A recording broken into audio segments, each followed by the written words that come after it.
எல்லாருக்கும் வணக்கம். அண்ட் இன்னைக்கு வந்து பார்த்தோம் அப்படின்னா ஏர் லாஸ் பற்றி பேச போகிறோம். ஸோ ஏர் லாஸ்க்கு என்னெல்லாம் காரணமாக இருக்குது அப்படிங்கிறது பார்க்கலாம். ஃபர்ஸ்ட் ரீசன் என்ன அப்படின்னா, வீக்லி ட்வைஸ் நம்ம ஹேர் வாஷ் பண்ணால் வந்து போதுமானது. ஆனால் அதை விட்டுட்டு தினமும் வந்து ஷாம்பு போட்டுகிட்டே இருக்கீங்க, அந்த பழக்கம் உங்களுக்கு இருக்குது அப்படின்னா வந்துட்டு கண்டிப்பாக வந்து ஏர் லாஸ் ஆகும். அண்ட் செகண்ட் ரீசன் என்னவா இருக்குது அப்படின்னு பார்த்தீங்கன்னா, நீங்கள் யூஸ் பண்ணக்கூடிய அந்த ஷாம்பு இருக்கு இல்லையா, அந்த ஷாம்பூவில் இருக்கக்கூடிய இன்க்ரீடியன்ஸ், ஒரு சில இன்க்ரீடியன்ஸ் வந்துட்டு ஒரு சிலரோட ஸ்கேல்பே இப்போ சல்ஃபேட் இன்க்ரீடியன்ஸ் எல்லாம் இருக்கு அப்படின்னா, இன்க்ரீடியன்ட்ல நீங்க செக் பண்ணீங்க அப்படின்னா அதுல வந்து ATE அப்படிங்கிற வார்த்தையில வந்து முடியுதான்னு பாருங்க. அது எந்த ஒரு இன்க்ரீடியண்டா இருந்தாலும் சரி, அது வந்து சல்ஃபேட் இருக்கக்கூடிய ஒரு விஷயமா தான் இருக்கும். அதே மாதிரி பாத்தீங்க அப்படின்னா சிலிகான் இருக்கான்னு பாருங்க. சிலிகான் அப்படின்னா ஷாம்பு இன்கிரீடியன்ட்ல இருந்து CONE அப்படிங்கிற வார்த்தையில வந்து எண்ட் ஆகும். ஸோ இந்த மாதிரியான விஷயங்கள்லாம் வச்சு நம்ம என்ன பண்ணலாம் அப்படின்னா, ஃபார்மால்டிஹைட் லைக் ஆல்கஹால் மாதிரியான சப்ஸ்டன்ஸ், சிலர் என்ன பண்ணுவாங்கன்னா, ஷாம்பு வந்துட்டு நல்லா ஃப்ராக்னன்ஸா இருக்கணும் அப்படிங்கிறதுக்காக வந்துட்டு நிறைய வந்துட்டு அவங்க என்ன சொல்றது, பெர்ஃப்யூம் மாதிரியான ஆர்டிஃபிஷியல் பெர்ஃப்யூம்ஸ் எல்லாம் யூஸ் பண்ணி அவங்க என்ன பண்ணுவாங்க, ஹேருக்கு வந்துட்டு அந்த மாதிரி ஸ்மெல் வந்து நல்லா ப்ளசண்ட்டாக இருக்கணுங்கிறதுக்காக அவங்க வந்து இந்த மாதிரி விஷயம்லாம் ஆட் பண்ணுவாங்க. தயவு செஞ்சு வந்து அந்த மாதிரியான ஷாம்பூஸ் வந்து அவாய்ட் பண்ணுங்க. அதுவும் வந்துட்டு ப்ரெக்னென்ட் லேடிஸ் இருக்கீங்க அப்படின்னா வந்துட்டு ரொம்ப வந்து இம்பார்ட்டண்ட்டாக பார்க்க வேண்டியதே இந்த விஷயம் தான். நீங்கள் டாக்டர் கிட்ட போய் கேட்டிங்கன்னா அவங்க சொல்லுவாங்க, சர்டைன் இன்க்ரீடியன்ஸ் இருக்கிற மாதிரியான ப்ராடக்ட் யூஸ் பண்ணாதீங்க, மேக்கப் யூஸ் பண்ணாதீங்க அப்படின்னு சொல்லுவாங்க. பிகாஸ் நம்ம ஸ்கேல்ப்ல போடுறதா இருக்கட்டும், நம்ம ஸ்கின்ல போடுறதா இருக்கட்டும், இது எல்லாமே வந்து பார்த்தீங்க அப்படின்னா ரொம்ப நேச்சுரலாக இருந்துச்சு அப்படின்னா தப்பு கிடையாது. பட் இது வந்துட்டு நேச்சுரலாக இல்லாமல் அதை வந்து கெமிக்கல் ரீதியாவோ ஆர்டிஃபிஷியல் ரீதியாவோ நம்ம எடுத்துக்கிறப்போ அது எல்லாமே நம்ம பிளட் ஸ்ட்ரீமுக்குள்ள தான் போகும். ஹேர் எடுத்தாலும் சரி, நம்ம ஃபாலிகுல் வழியாக நம்மளுடைய ஸ்கின்னுக்கு நம்மளுடைய பிளட் ஸ்ட்ரீம்ல தான் போய் சேரும், பார்த்துக்கோங்க. அதுக்கப்புறம் வந்து பார்த்தீங்க அப்படின்னா, ஒரு சில பேட் ஹேபிட்ஸ் இருந்துச்சு அப்படின்னா அவங்களுக்கு வந்துட்டு ஹேர் லாஸ் ஆகும். லைக் ஹேர் வந்துட்டு பார்த்தீங்கன்னா, அவங்களுக்கு ஹேர் லாஸ் ஆகுறதுக்கு மெயினாக வந்துட்டு பசங்களா இருக்கீங்க அப்படின்னா வந்து மெயினாக ஹெல்மெட் வந்து போட்டே இருக்கீங்க அப்படின்னாலும் ஹேர் லாஸ் ஆகும். சிலருக்கு வந்துட்டு சுத்தமாக வந்து அது ஒத்துக்காது. ஹேர் லாஸ்க்கு வந்துட்டு அதுவும் ஒரு காரணமாக. சிலர்லாம் பார்த்தீங்கன்னா ஹெல்மெட் போட்டுட்டே இருப்பாங்க, அடுத்த நாளே பார்த்தீங்க அப்படியே அதெல்லாம் வந்துட்டு ஒரு ரீசன். ஏன் அப்படின்னா, அந்த ஸ்வெட் வந்து உங்களுடைய ஹெல்மெட்ல இருக்கும், நம்ம கிளீன் பண்ணி இருக்க மாட்டோம். ஸோ ஹெல்மெட் வந்து கிளீன் பண்ணுறது ரொம்ப இம்பார்ட்டண்ட்டான ஒரு விஷயம், சரிங்களா? அதுவும் வந்து ஒரு ஹேர் லாஸ்க்கு வந்துட்டு ஒன் ஆஃப் த ரீசன்.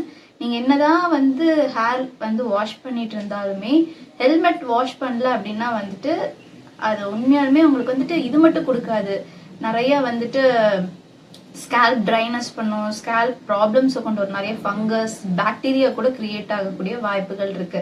என்னங்க பயமுறுத்துறீங்க அப்படின்னு சொல்லாதீங்க, இது வந்துட்டு உண்மைதான், ஓகேங்களா? நமக்கு தெரியாம அந்த ஸ்வெட்லிங்க சாப்பிட்றதுக்காகவே நிறைய கிருமிகள்லாம் வந்து வரும். ஸோ அந்த கிருமிகள்லாம் என்ன பண்ணும் அப்படின்னா, அந்த ஸ்வெட்டை சாப்பிட்டு அப்படியே அந்த ஹெல்மெட்டுக்குள்ளேயே இருக்கும். ஸோ எப்பெல்லாம் வந்துட்டு உங்களுக்கு டைம் இருக்கோ அந்த டயத்துலலாம் வந்துட்டு நீங்கள் என்ன பண்ணணும்னா, கண்டிப்பாக வந்து ஹெல்மெட்டை வந்து வாஷ் பண்ணுங்க. அதனாலேயே பார்த்தீங்க அப்படின்னா பல பசங்களுக்கு முடி போயிடுது. இன்னொன்று வந்து ஸ்ட்ரெஸ்ஸு. லைஃப்ல வந்துட்டு ஸ்ட்ரெஸ் இருக்கத்தான் செய்யும், அதை வந்து ஒன்றும் பண்ண முடியாது, நம்ம பார்ட் ஆஃப் த லைஃப் மாதிரி ஆயிடும். ஸ்ட்ரெஸ் இருக்கு அப்படின்னா கம்மி பண்ண பழகுங்க. அவங்களுக்கு பிடிச்ச விஷயத்துக்கு அவங்க மைண்டை டைவெர்ட் பண்ணுங்க. ஸ்ட்ரெஸ்ஸை வந்து எந்த அளவுக்கு கம்மி பண்ண முடியுமோ அந்த அளவுக்கு கம்மி பண்ணீங்க அப்படின்னாலே வந்துட்டு பார்த்தீங்க அப்படின்னா ஹேர் லாஸ் வந்து ஸ்டாப் பண்ணதுக்கு நிறைய வாய்ப்பு இருக்கு. இன்னொன்று வந்து பார்த்தீங்க அப்படின்னா ப்ரோட்டீன் சாப்பிடல அப்படின்னாலும் வந்து பார்த்தீங்கன்னா ஹேர் லாஸ் ஆகும். ஹெல்த்தாக இருக்காது உங்கள் ஹேர் வந்துட்டு, உங்கள் ஸ்கேல்பில் இருக்கிற அந்த ஃபாலிகுல் வந்துட்டு அந்த ஹேர் வந்து க்ரிப்பை பிடிச்சிருக்காது. உங்கள் ப்ரோட்டீன் இல்லை அப்படின்னா அது வந்து லூஸ்னஸ் ஆகிட்டே இருக்கும். ஸோ சீவும் போதே என்ன ஆகும் அப்படின்னா வந்து கொத்தாக முடி வரும். ஸோ இந்த மாதிரி விஷயம்லாம் நடக்கும். ஸோ ப்ரோட்டீன் இன்டேக் இல்லை அப்படின்னா, அந்த ஹேபிட் இல்லை அப்படின்னா அதை வந்து பழக்கப்படுத்திக்கோங்க, சரிங்களா? அண்ட் அடுத்ததாக வந்து பார்த்தீங்க அப்படின்னா, சிலர் வந்து என்ன பண்றீங்க அப்படின்னா, தலைக்கு குளிச்சதும் வந்துட்டு போய் தூங்கிடுறீங்க. அது பசங்களா இருக்கலாம், பொண்ணுங்களா இருக்கலாம், 2 பேருமே சரி. என்ன பண்றீங்க அப்படின்னா, குளிச்சதும் வந்துட்டு தலை குளிச்சதும் தூக்கம் வருதுப்பா, நல்லா உண்மையுமே செம தூக்கம் வரும், நானே ஒத்துக்கிறேன், நல்லா தூக்கம் வரும். பட் சரியா ட்ரை பண்ணாம நீங்க போய் தூங்குறீங்க அப்படின்னா உங்க பில்லோவில் இருக்கக்கூடிய ஸோ பில்லோ கேஸ் வாஷ் பண்ணாதனாலே அது வந்துட்டு நம்ம ஹேரை வந்து அஃபெக்ட் பண்ணுவோம், ஹேர் லாஸும் ஆகும். ஸோ இந்த விஷயத்தெல்லாம் வந்துட்டு கண்டிப்பாக வந்து நீங்கள் கண்காணிச்சிட்டே தான் இருக்கணும், ஓகேங்களா? வீக்லி வந்துட்டு ஒரு 2 to 3 டைம்ஸ் ஆச்சும் வந்து உங்களுடைய பில்லோ கேசஸை வந்து சேஞ்ச் பண்ண பாருங்க. சேஞ்ச் பண்ணீங்க அப்படின்னாலே வந்துட்டு சூப்பராக உங்களுக்கு வந்து ரிசல்ட் தெரியும். ஐயோ அப்போ இத்தனை நாளாக வந்து இதுதான் மிஸ்டேக் ஆயிருக்கு அப்படின்ட்டு ஏதோ ஒரு இடத்துல வந்துட்டு பார்த்தீங்க அப்படின்னா நம்ம பண்ணக்கூடிய ஒரு மிஸ்டேக் தான் நம்மளுடைய ஹேருக்கு வந்துட்டு ஈஸியாக வந்து அஃபெக்ட் ஆகுறதுக்கு நிறைய விஷயமா வந்துட்டு ஈஸியாக வந்து அஃபெக்ட் ஆகுறதுக்கு நிறைய விஷயமா இருக்கு. சரிங்களா? அதான் ஒன் ஆஃப் த ரீசன் இதுதான். ஸோ நான் சொன்ன இந்த விஷயம் எல்லாத்தையுமே வந்துட்டு நோட் பண்ணி அதை வந்து மெயின்டைன் பண்ணுங்க. சாப்பிட்ற சாப்பாடு எல்லாத்தையுமே வந்துட்டு ப்ரோட்டீன் எடுத்துக்கோங்க.